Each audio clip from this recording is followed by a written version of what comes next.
Wakil Wali Kota Palembang menemukan layanan administrasi kependudukan berada di lokasi yang tak layak. Berada di UPT Identitas Warga Zona 8 Dinas Kependudukan dan Catatan Sipil Palembang, Jalan Lematang Raya, Kelurahan Lebung Gajah, Kecamatan Sako. UPT di Sdukcapil tersebut menempati tempat tak memadai. Kantor merupakan bangunan rumah yang ruang kerja dan pelayanan cukup sempit.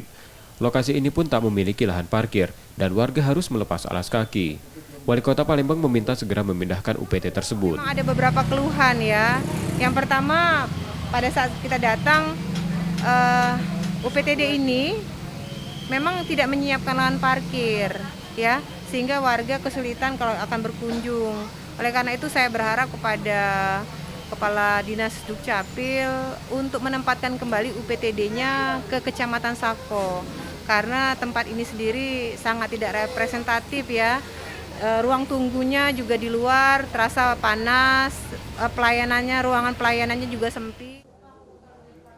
Lokasi tersebut sudah ditempati sejak 2 tahun terakhir. Keberadaan UPT di kecamatan agar mempermudah warga mengakses layanan kependudukan.